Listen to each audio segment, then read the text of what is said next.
bertemu kembali kepada seluruh mahasiswa Teknik Lingkungan Universitas Andalas. Pagi ini kita bertemu di perkuliahan online dengan topik tentang penjadwalan proyek metode Gantt-Chart. Nah, seperti kita ketahui bahwa di dalam penjadwalan proyek, dalam sebuah proyek biasanya akan ada triple constraint yang harus dipenuhi oleh sebuah proyek. Salah satunya adalah bagaimana mencapai jadwal proyek di mana nantinya kita inginkan proyek itu bisa terselesaikan sesuai dengan rencana. Nah, tentunya ini sangat perlu untuk kita ketahui bahwa untuk mencapai jadwal proyek yang memenuhi jadwal rencana, maka tentunya harus dilakukan perencanaan terlebih dahulu. Nah, pada hari ini kita khusus akan membahas bagaimana caranya merencanakan penjadwalan proyek dengan metode Gantt-Chart. Metode Gantt-Chart yang ditemukan oleh Henry L. Gantt, atau biasanya orang menyebutkannya sebagai metode bar chart, ini merupakan metode penjadwalan yang sering dipergunakan di dalam proyek konstruksi. Karena dengan mempergunakan metode bar chart ini lumayan simple dan mudah untuk dipahami.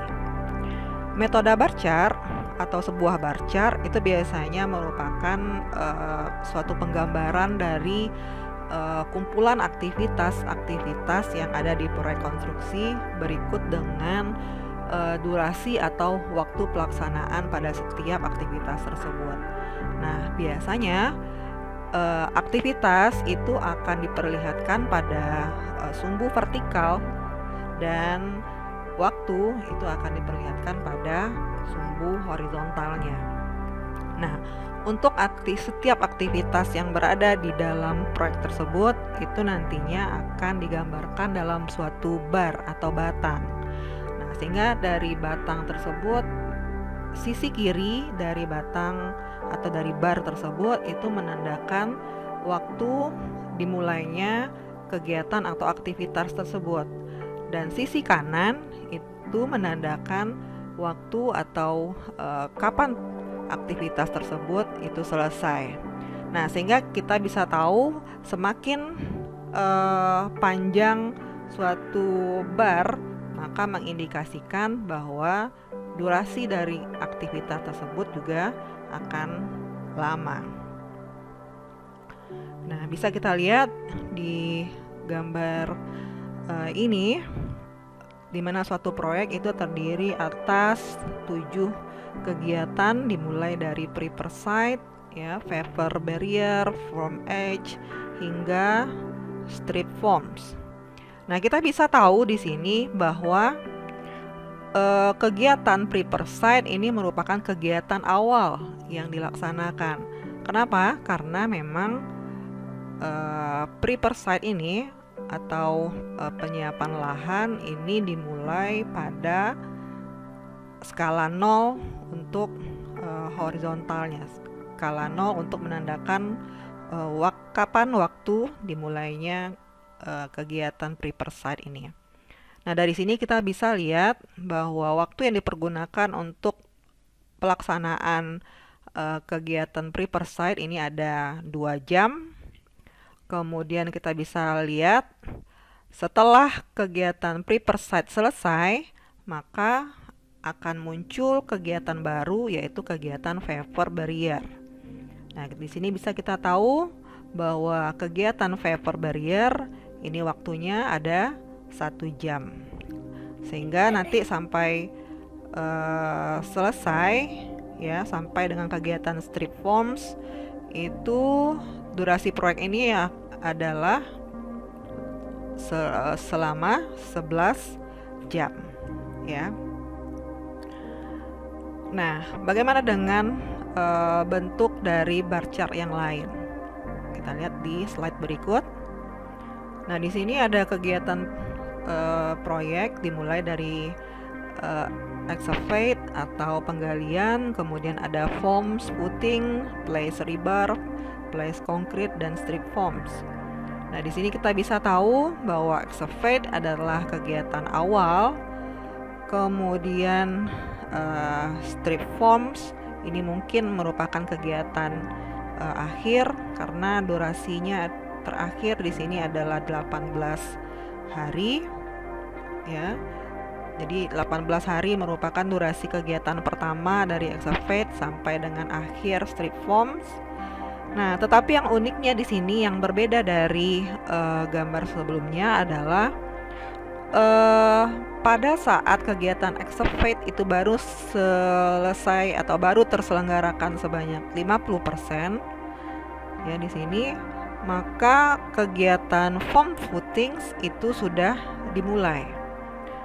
Nah, jadi di sini ada overlapping ya, dimana kalau sebelumnya suatu kegiatan itu selesai, maka kegiatan berikutnya baru dimulai. Tetapi di sini berbeda ya, dimana excavate dan form footing pada waktu tertentu dari hari kedua sampai hari keempat ada kegiatan yang dilaksanakan berbarengan. Nah, demikian juga antara form footing dengan place rebar ya, juga terdapat kegiatan yang dilaksanakan berbarengan pada hari ke-6 sampai dengan hari ke-8. Nah, kemudian yang unik juga adalah di sini kita temukan pada kegiatan place concrete dan strip forms. Nah, di sini biasanya kalau di kegiatan excavate, form footing, place rebar, kita bisa lihat bahwa barnya ini menyatu menerus ya, menerus yang diartikan bahwa kegiatan awal sampai akhir itu berlangsung secara terus menerus. Tetapi untuk place concrete dan strip forms ini sedikit berbeda. Pada hari ke-12 maka tahap pertama dari place concrete ini selesai. Kemudian menunggu selama 2 hari, maka tahap kedua dari place concrete itu dimulai sampai dengan hari ke-16. Nah, dan demikian juga dengan strip forms juga ada jeda waktu di antara pelaksanaan tahapan pertama dengan tahapan kedua. Nah, ini dimungkinkan di dalam pelaksanaan pembuatan bar chart, di mana untuk suatu kegiatan atau untuk suatu aktivitas yang karakteristiknya mengharuskan ada jeda waktu di antara pelaksanaan, maka bar chart itu bisa mengakomodasinya dengan pembuatan bar yang tidak menerus ya. Jadi ada interupsi di sini. Oke.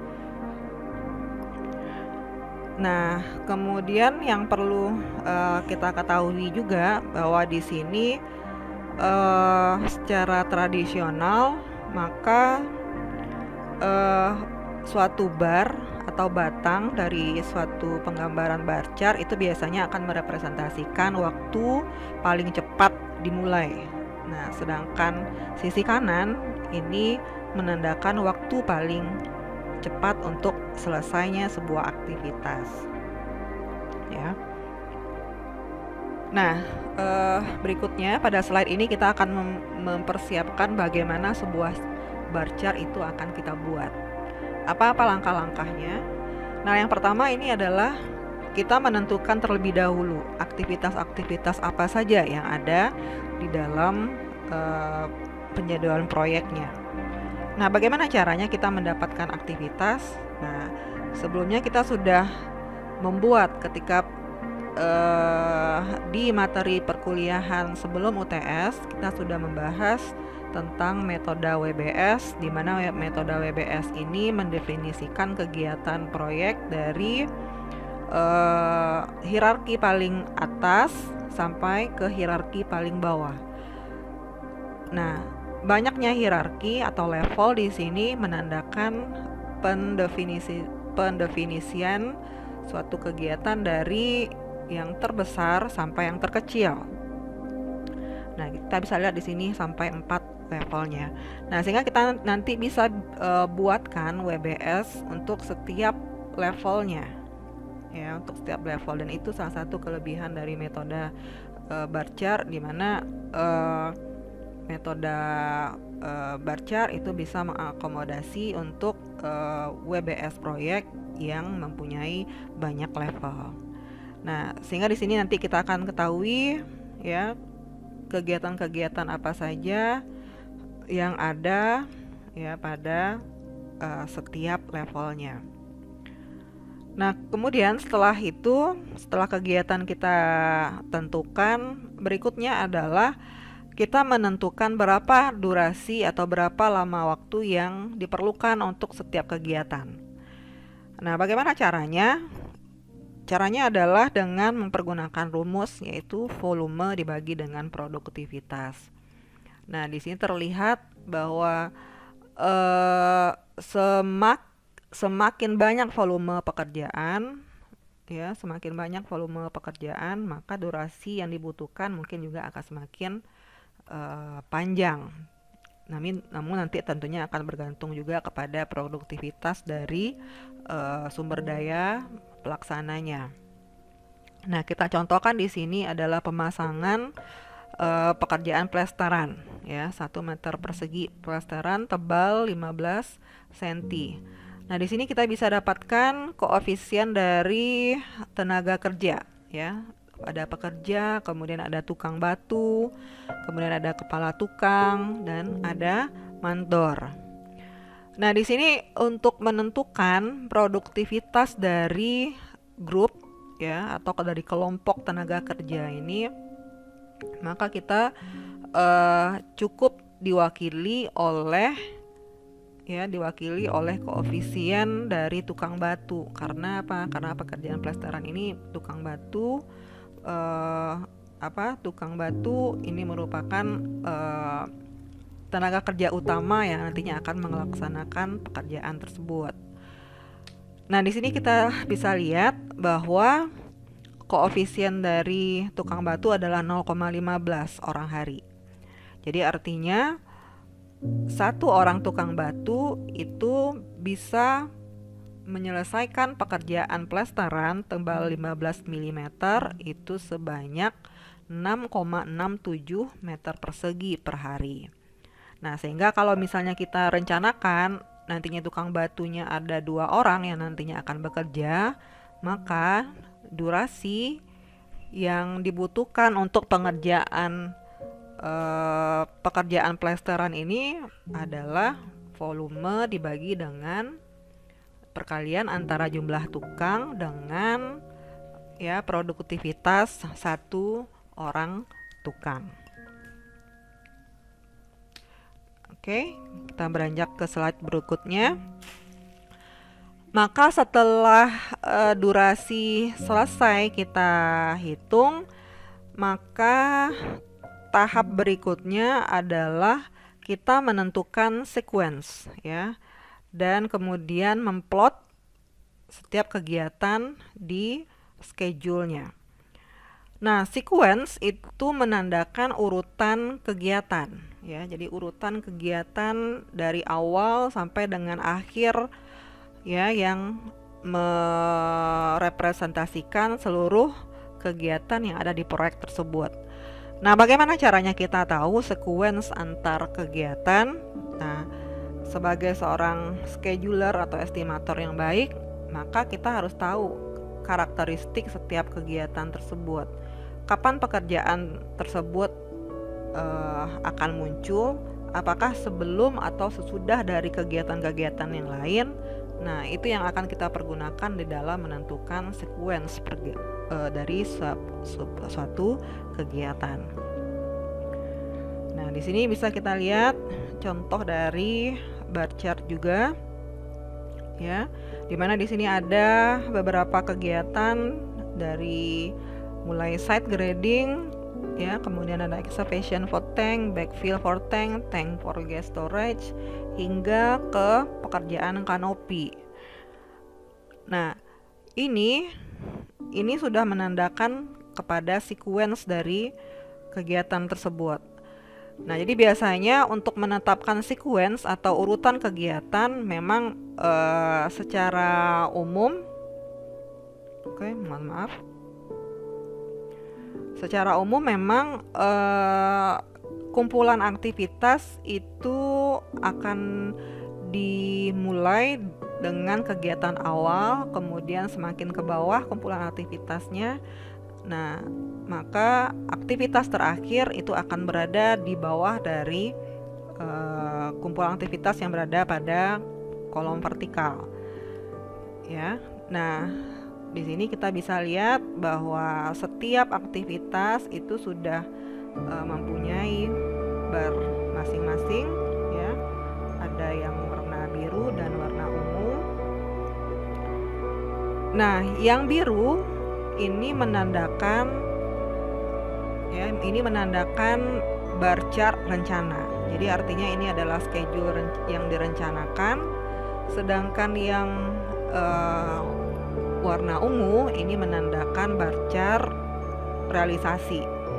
Jadi artinya yang biru itu adalah terkait dengan pelaksanaan site grading rencana waktu mulai dan selesai dari kegiatan, sedangkan yang ungu adalah aktualisasi dimulai dan selesainya sebuah kegiatan.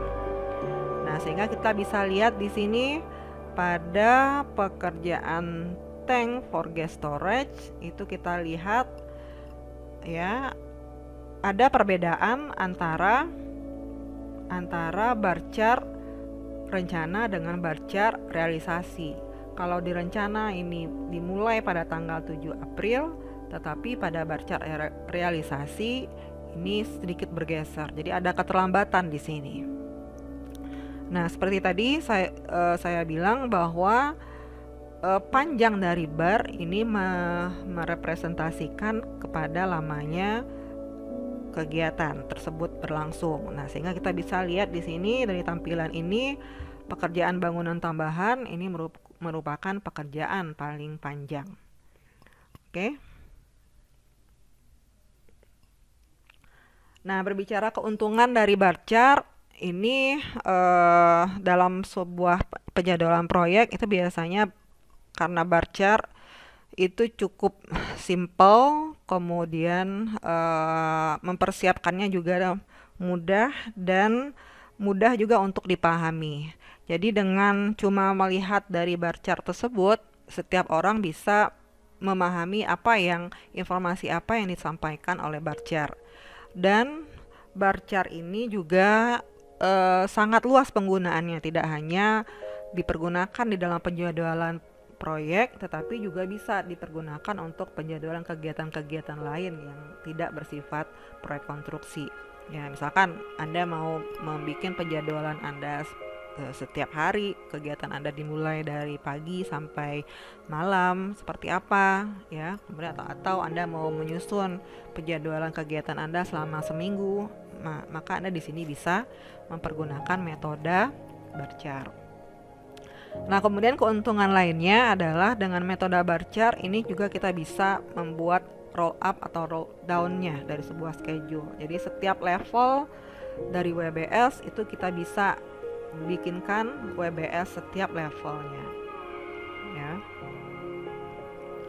Nah, sedangkan kekurangan dari metode bar chart itu adalah metode bar chart ini tidak menampilkan atau tidak secara eksplisit menampilkan keterkaitan logik di antara kegiatannya. Jadi artinya di sini kalau misalnya sebuah bar chart diperlihatkan kepada orang tertentu, maka mungkin hubungan keterkaitannya tidak akan bisa tampak secara pasti, di mana logical relationship atau hubungan keterkaitan pekerjaan itu tidak secara eksplisit diperlihatkan dengan metode bar chart. Nah, kekurangan metode bar chart yang ini nantinya akan disempurnakan oleh metode yang namanya metode CPM atau Critical Path Method. Nah, kemudian kekurangan yang lain adalah metode Barchart ini juga kurang praktis kalau seandainya dipergunakan untuk proyek dengan cakupan pekerjaan yang besar atau proyek yang kompleks, karena nantinya terkait dengan kemudahan untuk penampilan informasi, kemudian juga kemudahan untuk untuk menampilkan WBS tersebut di proyek, tentunya pastinya akan sangat membutuhkan space yang besar untuk menempelkan dari sebuah WBS proyek tersebut. Oke, mari kemudian kita bahas sebuah contoh soal. Contoh soal ini adalah contoh proyek dengan rencana aktivitas pembangunan pagar pembatas. Ada 6 kegiatan, dimulai dari pembersihan lapangan, kemudian penggalian pondasi, distribusi material, pembuatan pondasi, pemasangan dinding pagar precast, instalasi dan pemasangan. Nah, di sini tahapannya seperti tadi kita bahas. Tahapan pertama kita adalah mendefinisikan kegiatan. Nah, ini sudah kita dapatkan kegiatan-kegiatan apa saja yang sudah ada di proyek pembangunan pagar ini. Kemudian juga durasinya juga sudah ada, durasi sudah diinformasikan terlebih dahulu. Nah, kemudian baru tugas kita adalah menentukan berapa total durasi yang dibutuhkan untuk pelaksanaan semua aktivitas ini. Nah, berikutnya yang perlu kita pahami adalah bagaimana urutan kegiatan atau sequence-nya. Apakah pekerjaan pembersihan lapangan ini merupakan pekerjaan yang pertama atau pekerjaan awal?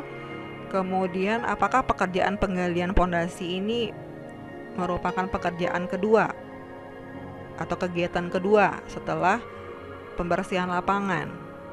Atau apakah distribusi material yang terlebih dahulu yang harus Anda lakukan, ya? Nah, ini pastinya nanti sequence atau urutan kegiatan ini akan sangat menentukan dari bar chart yang nantinya akan Anda buat, ya.